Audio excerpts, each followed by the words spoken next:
Hello students, today we are going to do our 8th chapter of book A Pact with the Sun, and our chapter name is A Pact with the Sun.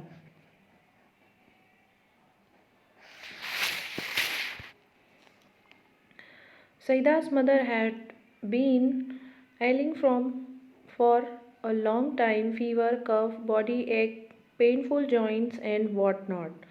Saeeda की माँ जो थी वो काफ़ी लंबे समय से जो कि बीमार थी, उनको फीवर था, बुखार, खांसी, शरीर में दर्द और उनके जो जोड़ थे उनमें भी, उनके जो जॉइंट्स थे उनमें भी उनके काफ़ी दर्द रहता था और कई बीमारियाँ उनको थी.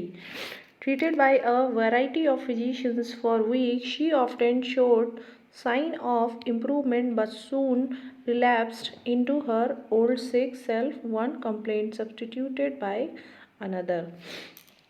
अब जो सईदा की माँ थी उनको कई अलग अलग फिजिशियन से काफ़ी हफ्तों तक उनका इलाज चला. कुछ उनकी बीमारियों में इम्प्रूवमेंट दिखता था बट फिर वो उन्हीं अपनी बीमारियों से ग्रसित हो जाते थे. उनकी सेम वही कंप्लेंट जो थी वही सब उनकी रहती थी.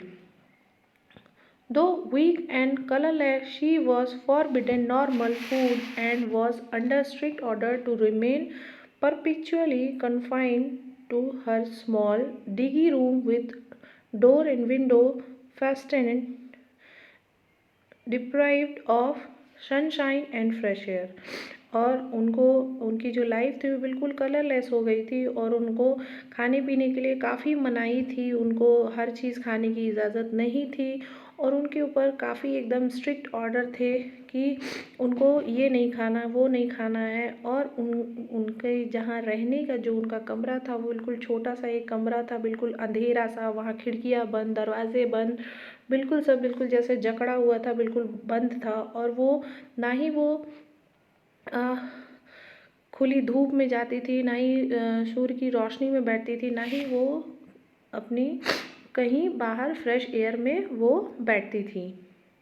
वो बिल्कुल उनका कमरा जो था बिल्कुल एकदम पैक्ड और अंधेरा था. When she became critical, her relatives and neighbors persuaded her to consult a specialist even though his fees was likely to be high. अब जब उनकी कंडीशन बिगड़ने लगी, उनकी कंडीशन काफ़ी ख़राब होने लगी, तो उनके जो रिलेटिव्स थे, उनके जो रिश्तेदार थे और उनके जो आस पड़ोस के लोग थे, उन्होंने उनको एक सलाह दी और उनको बोला कि भले ही आपके पैसे लग जाएं, लेकिन आपको एक अच्छे स्पेशलिस्ट से कंसल्ट करना चाहिए. आपको एक अच्छे स्पेशलिस्ट को अपने आप को दिखाना चाहिए. Life is more precious than money. जीवन जो है, लाइफ जो है वो पैसे से बड़ी नहीं है. जितने भी लोग थे उन लोगों ने ये बात बोली. सईदा's mother was poor but she heeded their advice and sold a few trinkets to pay the doctor's fees and the cost of medicine. अब जो सईदा की मदर थी वो काफ़ी गरीब थी बट उन्होंने लोगों की जो एडवाइस थी वो मान ली और उनके जो छोटे मोटे जो जेवरात थे, हल्के फुल्के जो सोने के जेवर थे, उन्होंने बेचा ताकि वो डॉक्टर की फ़ीस पेड कर सके और जो भी महंगी दवाइयाँ हों उनको वो खरीद सके. The doctor came in a few days and examined her and prescribed effective but costly medicine to the. अब जो कि डॉक्टर आए कुछ दिनों बाद, उन्होंने उनको एग्ज़ामिन किया, उनको देखा, उनकी जांच की और उन्होंने उनके लिए एक काफ़ी बेहतर दवाइयाँ जो कि काफ़ी कॉस्टली थी उन्होंने उनके लिए लिखा. To the question as to what she should eat he said. और फिर एक क्वेश्चन उठा कि आखिर ये खाने में क्या खा सकती हैं. Anything you wish to eat. और डॉक्टर ने बोला कि ये जो भी चाहें ये खा सकती हैं. चपाती, वेजिटेबल, मिल्क, फ्रूट एक्सेट्रा. अब वो रोटी, सब्जी, दूध, फल, वो जो भी चाहें वो खा सकती हैं. In addition to all this he added emphatically, leave this dark oval and occupy a bigger room with doors and windows open. और उन्होंने इन सारी चीज़ों के साथ में, खाने के साथ में, उन्होंने एक एडिशनल एडवाइस भी दिया कि उनको ये जो बिल्कुल काला सा अंधेरा सा ये जो कमरा है, जहाँ पर ना ही विंडो ओपन है, ना ही डोर्स ओपन है, और यहाँ पर ना ही सनशाइन, ना फ्रेश एयर, कुछ भी नहीं है आती है। तो इनको इन सब जो भी है इस कमरे को इनको छोड़ देना चाहिए और एक बड़ा सा कमरा ऑक्यूपाई करना चाहिए, और उसकी खिड़कियाँ और जो भी दरवाजे हैं उनको उनको खुला रखना चाहिए, उनको बिल्कुल बंद नहीं रखना चाहिए। Sit in the sun every morning from 8 to 9। अब उन्होंने ये भी बोला कि अब इनको जो है हर सुबह 8 से 9 1 घंटे धूप में बैठना चाहिए। Sunshine and fresh air he concluded are more important than medicine. और डॉक्टर्स ने ये बोला कि सूर्य की किरणें और सूर्य की जो धूप होती है सुबह की, मॉर्निंग की, और जो ताज़ी हवा होती है वो मेडिसिन से कहीं ज़्यादा इम्पॉर्टेंट होती है। वो हमारी बॉडी को काफ़ी इम्प्रूवमेंट करती है एक बीमार पर्सन के लिए। The doctor and his advice become a subject of noisy commentary amongst all present। अब जब डॉक्टर की जो एडवाइस थी वो एक तरह से वहाँ पर सभी लोगों के लिए, मौजूद जितने लोग थे उन लोगों के लिए एक ये चर्चा का विषय हो गया था और सभी लोग उस पर बातें भी कर रहे थे। Some favored while others opposed it। अब कुछ लोगों ने उन बात को काफ़ी सराहा कि हाँ ठीक है, डॉक्टर जो कह रहे हैं वो सही कह रहे हैं, और कुछ लोग जो थे उन्होंने उसके अगेंस्ट थे। Exposure to sun and air for someone affiliated with chronic cough was dangerous, an experienced lady declared। अब एक जो वहाँ एक्सपीरियंस लेडी थी उन्होंने ये कहा कि जिसको काफ़ी दिनों से, काफ़ी समय से एक डेंजरस जो कि कफ है, उसके लिए तो बाहर की धूप और जो फ्रेश एयर होता है वो उसके लिए तो काफ़ी पीड़ादायी, किया उसके लिए काफ़ी डेंजरस, खतरनाक हो सकता है, उनको तो नहीं बैठना चाहिए। ये एक काफ़ी एक्सपीरियंस लेडी ने ये बात कही अपनी तरफ से। A younger neighbour nearly quarrel with her over this. अब एक जो पास का कोई नेबर था जो कि यंग था, उसने उस बात पर उनसे झगड़ा कर लिया। Too exhausted to participate in the debate, Saida's mother remain quiet but determined to follow the doctor's advice. अब जो इन सभी लोगों की बातें थी, उस सब में ये सब जो डिबेट हो रहा था, सब आपस में बातचीत कर रहे थे, बट इन सब चीज़ों से सईदा की माँ जो थी वो इन सब बातों को बिल्कुल चुपचाप सुन रही थी। उसने इन सब चीज़ों में कोई भी पार्ट नहीं लिया, और वो बस अपने मन में उसने ये बना लिया कि मुझे जो है सीधा सीधा डॉक्टर की जो भी एडवाइस है मुझे उनको फॉलो करना है।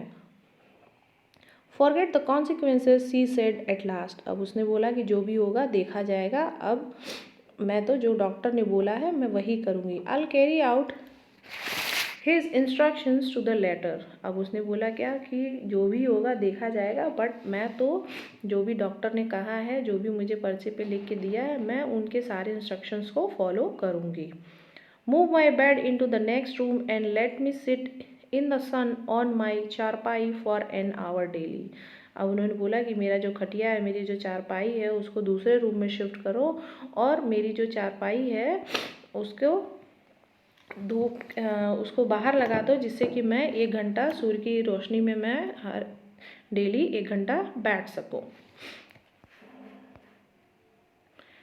It so happened that the sky remain overcast next morning. अब जैसे कि सूर्य निकलने का जो टाइम होता है वो निकलने का था, लेकिन अब जो बादल थे वो पूरे घिरे हुए थे, वहाँ सूर्य की किरणें निकली ही नहीं थी।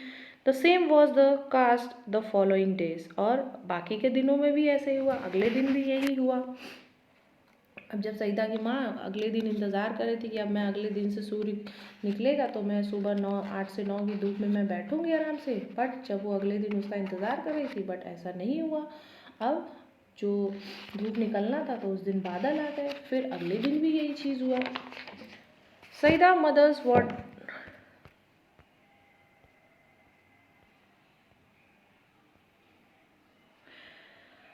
सईदा's मदर्स वॉज डिजेक्टेड। अब उनकी माँ जो थी वो काफ़ी उदास हो गई देख करके कि आने वाले 2-3 दिन बीत गए, अब जो सूर्य है वो तो निकल ही नहीं रहा है, वो तो बादल ही बादल है। She muttered, oh lord of mine, why have you ordered the sun to remain hidden, how will I be ever be cured. वो जो थी सईदा की माँ थी, वो आप अपने मन में ही गुनगुनाने लगी कि हे भगवान, आपने क्यों ये सन को जो है ऑर्डर दे रखा है कि वो छुपा रहे। अगर ऐसा ही होता रहेगा तो मैं ठीक कैसे होंगी। Saida was playing with her doll nearby and she heard her mother's lament but kept calm. अब उनकी जो सईदा जो थी वो पास में ही अपने डॉल से खेल रही थी, तो उन्होंने अपनी माँ की जो भी बात थी, जो भी उसकी माँ उदास होकर के बोल रही थी वो सुन रही थी, बट फिर भी वो चुप रही। Later in the afternoon, when she stumbled on a spot of pale sunshine in the courtyard, she ran to her mother to say the sun was there. अब जब वो अपने कोर्टयार्ड में दिन में खेल रही थी, तो जो थोड़ी हल्की सी धूप होती है, बादलों के बीच से थोड़ी सी धूप निकल के आती है पीली सी, वो आई तो वो तुरंत दौड़ करके अपनी माँ के पास गई और उसने बोला है कि माँ, धूप निकल आई है। No no said everybody present, it's too late and chilly. अब बाकी सब लोग, जितने लोग वहाँ प्रेजेंट थे, सबने बोला कि नहीं नहीं, अब तो बिल्कुल नहीं जाना है, अब तो काफ़ी देर हो गई है और बाहर अब काफ़ी ठंड भी है।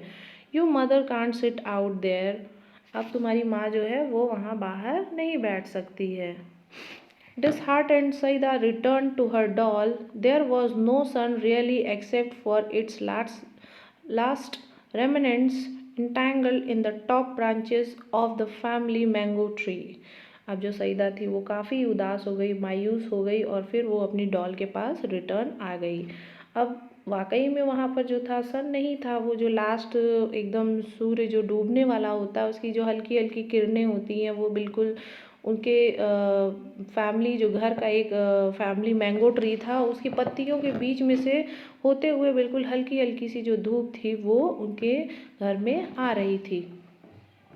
Now children have at their command a secret language foreign to grown ups altogether, in which they fluently communicate with trees, flowers, animals, the sun and the moon, perhaps even with the Almighty. अब जो बच्चे होते हैं उनका एक खुद का एक सीक्रेट लैंग्वेज होता है।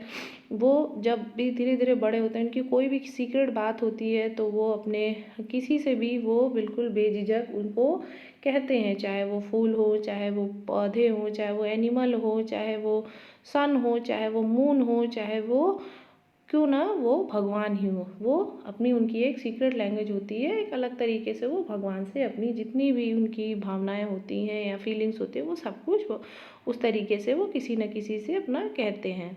Using that special language, Saeeda addressed her remark to the last departing ray to the sun. अब सईदा ने उसी स्पेशल लैंग्वेज का इस्तेमाल किया और उसने एड्रेस किया और उसने बोला, जाते जाते जो सूर्य की किरणें जा रही थी उसने उनको एड्रेस किया और बोला, dearest sister, do come tomorrow with lots of warmth and brightness, you see my mother is ill and needs your help. उसने बोला कि प्यारी बहन, कल तुम दोबारा आना, उसी ढेर सारी गर्मी और ढेर सारी उजाले के साथ में। तुम देखो मेरी माँ जो है वो बीमार है, उनको तुम्हारी सहायता, उनको तुम्हारी ज़रूरत है। Surely answered the light, don't look unhappy, we'll be here at the fixed start. और फिर जो रेज था, वो सन था, उन्होंने बिल्कुल रिप्लाई दिया कि तुम चिंता मत करो, हम कल बिल्कुल इसी टाइम पर आ जाएंगे, तुम उदास मत हो, हम इसी टाइम पे अपने फिक्स आवर्स पे हम इसी वक्त यहाँ पर आ जाएंगे। Next day early in the morning when the sprightly sun ray embellished themselves for their journey down toward the sunset, it's our day off again. अब जैसे ही अगले दिन मॉर्निंग में सूर्य की किरणें जो थी बिल्कुल एकदम तैयार थी, बिल्कुल सब एकदम उत्साहित थे कि नहीं चलो, अब हमने कल सईदा से वादा किया है, आज हमें बिल्कुल अर्थ पे बिल्कुल किरणें जो है हमें टाइम से जाना है। जैसे ही सब अपनी ये जर्नी जो है अर्थ की तरफ स्टार्ट करने जा रहे थे, वैसे ही सूर्य ने कहा, it's our day off again, आज जो है हमारी फिर से छुट्टी है। क्यों? We are staying up here, और हम सब यहीं रुक रहे हैं। The road to the earth is blocked by an army of thick murky clouds, और जो रोड है वो अर्थ की तरफ जिससे जाएंगे हम लोग वो ब्लॉक किया है किसने, एक मोटी जो गंदे क्लाउड्स, मकी क्लाउड्स, मतलब कि जो गंदे क्लाउड्स होते हैं उनकी आर्मी ने, गंदे क्लाउड्स की जो आर्मी है मोटी परत, उन्होंने हमारे रास्ते को रोक रखा है। The little rays so much wanted to go down for a lark but they remained quiet. अब जो छोटी छोटी किरणें थी बहुत कुछ घटित करना चाहती थी लेकिन वे सब चुप रहीं। One of them though who had made a pact with little Saeeda said. अब उनमें से एक जो छोटी सी किरणें थी वो बोली क्या कि हमने जो है सईदा से वादा किया है कि हम अगले दिन वापस ज़रूर आएंगे। Little sir I can't stay back, I have given my words to Saeeda whose mother is ill and need our help. अब उसने बोला क्या कि सर हम जो है पीछे नहीं हट सकते, हमने सईदा को ज़ुबान दी है कि हम बिल्कुल वापस आएंगे हमें, और सईदा ने जैसा कि बताया कि उसकी माँ बीमार है, उसको हमारी ज़रूरत है, उसको हमारी हेल्प चाहिए। I pierce through the clouds to reach Saida's courtyard. अब उसने बोला क्या कि मैं क्लाउड्स के बीचों बीच से होकर के सईदा के जो आंगन है, कोर्टयार्ड है, मैं वहाँ जाऊँगा, मुझे किसी भी हाल में वहाँ जाना है। How else will her mother be cured. अब अगर हम लोग वहाँ नहीं जाएंगे तो उसकी माँ आखिर ठीक कैसे होगी। Hearing this all the rays nearly stage और रिवॉल्ट अगेंस्ट देयर फादर। बाकी ये सारी बातें जो एक छोटा सा रेस जो था, सन का किरणें जो थी वो बोल रहा था, ये सारी बातें सुनते ही जितने जितने भी रेस थे सब एक साथ हो गए, जितने भी किरणें थी सब एक साथ हो गए और उन्होंने अपने फादर जो कि सन थे उनके खिलाफ एक रिवॉल्ट, मतलब कि अभियान, एक तरह से आप बोल सकते हैं उनके खिलाफ अभियान शुरू कर दिया कि नहीं, विरोध में आ गए अपने फादर की, नहीं हम यहाँ रुकेंगे नहीं, हम जाएंगे क्योंकि हमने सईदा से वादा किया है कि उसकी माँ को हम ठीक करेंगे और हम कल इसी वक्त पर पृथ्वी पर हम आएंगे, तो हम यहाँ पर अब नहीं रुक सकते हैं। Passing sting back again, they said in a single voice, what will the people of the earth say about us that we of the heavens have told lies। अब उसने बोला क्या कि अब हम अगर नीचे नहीं जाएंगे तो क्या कहेंगे, नीचे के पृथ्वी पर रहने वाले लोग हमारे बारे में क्या कहेंगे, वो तो यही कहेंगे ना कि जो हेवन में, ऊपर आसमान में जो लोग रहते हैं वो सब के सब झूठे हैं।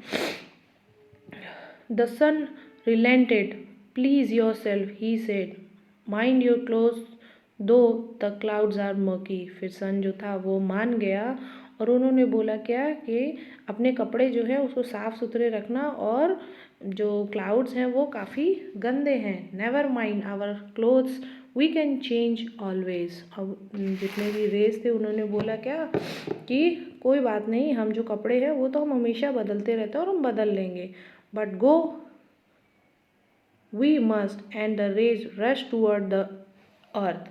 और वो सब जाने के लिए तैयार हो गए और जो रेस थी वो सब एकदम अर्थ पर जाने के लिए बिल्कुल बेताब थी और वो उन्होंने अपना सफ़र जो है अर्थ की तरफ शुरू किया। The cloud stood guard between them and Saida's courtyard. अब जो भी क्लाउड्स थे उन्होंने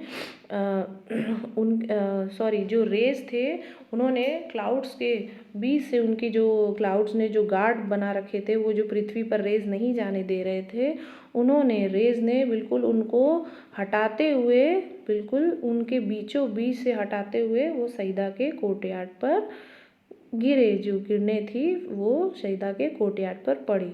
The little rays forced their heat and they had enough of it। अब जितने लिटिल जो छोटी छोटी किरणें थी उन्होंने अपनी पूरी ताकत, पूरी गर्मी जो थी वो उन्होंने लगा दी थी और वो उन क्लाउड्स को हटाने के लिए काफ़ी थी। On a battalion of clouds which had to flee from its post. और जितने भी क्लाउड्स थे, जिनके जो बटालियंस थे, उन सब को वहाँ से हटना पड़ा, उन सबको अपनी जगह छोड़नी पड़ी।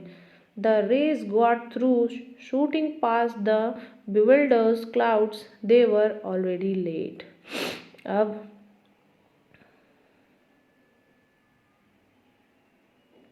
अब जो भी वहाँ पर जो रेस थे, जो किरणें थी, उन सब को वहाँ पर पहुँचना था और वो लोग ऑलरेडी जो थे थोड़ा बहुत लेट हो चुके थे, इसलिए उन्हें वहाँ पर जल्दी से पहुँचना था।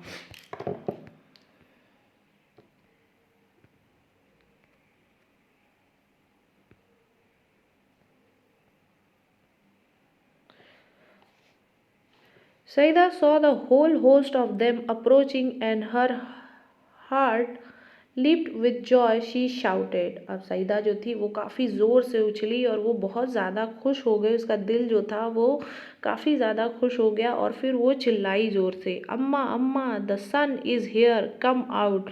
अम्मा अम्मा बाहर आओ, देखो यहाँ पर सूर्य है जो कि आ गया है। The old ladies eyes weld up with tears of gratitude. अब जो बूढ़ी औरत थी जो सईदा की माँ थी, उनकी आंखें जो है आंसू से भर गए, छलक गए और वो काफ़ी ज़्यादा भगवान का आभार व्यक्त करने लगी। Here Charpai was placed in the courtyard and she sat on it for an hour, reclining against bolster। और फिर उन्होंने अपनी चारपाई लगाई और लगाने के बाद में उन्होंने अपने वहाँ पर वो लेटी और उनका जो बोल्स्टर गोल तकिया था उस पर उन्होंने 1 घंटे तक धूप सेका। It had been months since she had felt the sun on her hands and face and breathed the fresh air। और उन्होंने कई महीने हो गए थे कि उन्होंने अपने हाथ पर जो सूर्य की किरणें हैं उसको महसूस नहीं किया था और उन्होंने जो उनकी सांसें हैं उन्होंने फ्रेश एयर को कितने दिन हो गए उन्होंने इन सब चीज़ों को महसूस नहीं किया था। She thought she was in a new world. और उनको अब ये ऐसा करके लग रहा था कि वो अब एक नई दुनिया में हैं। Though pale her face glowed and her eye shone bright. अब भले उनकी आंखें तो बूढ़ी थी बट उनकी जो फेस था वो ग्लो कर रहा था और उनकी आईज जो थी वो बिल्कुल चमकदार लग रही थी। She saw her child to bath in sunlight and kissed her. और उनकी जो बेटी थी सईदा, उसने अपनी सनशाइन मतलब सूर्य की किरणों में उसने अपने माँ को जो है एक किस कर लिया। The morning air brought in a new fragrance from near by flowers. अब जो सुबह की जो सुबह की धूप है या सुबह का समय होता है वो बिल्कुल एक नई सुगंध की तरह, नए फ्लावर जो होते हैं सुबह सुबह खिलते हैं उनकी तरह बिल्कुल उनको लग रहा था कि हर सुबह जो है बिल्कुल इसी तरह से कितने सुंदर और कितने सुगंधित होते हैं। The birds chanted a new tune. उनको चिड़ियाँ भी जो थी वो चहचहा रही थी, अपनी जो उनकी वॉइस होती है उसमें वो बोल रही थी। सईदाज मदर फेल्ट बेटर ऑलरेडी। अब सईदा की माँ जो थी वो पहले से काफ़ी बेहतर फील कर रही थी। She is fully recovered now but she still follows the doctor advice. अब वो पूरी तरह से रिकवर हो चुकी थी, अच्छी हो चुकी थी, बट फिर भी वो डॉक्टर की जो है एडवाइस अब अभी तक वो मानती थी। An hour of sunlight and lungs full of fresh air every day. और जो सईदा की माँ थी वो क्या करती थी, डेली वो सनशाइन में बैठती थी और बिल्कुल अपने फेफड़ों में बिल्कुल हर दिन वो पूरे lungs full of fresh air every day. और वो अपनी जो भी उनका लंग्स था उसमें वो खूब ज़ोर ज़ोर से फ्रेश एयर जो है उसको पूरा भरती थी और छोड़ती थी। पूरी फ्रेश एयर अपनी बॉडी में 1 घंटे तक जो भी फ्रेश एयर मॉर्निंग की होती है वो लेती थी। इसी वजह से वो पूरी तरह से रिकवर हो सकी। Thank you.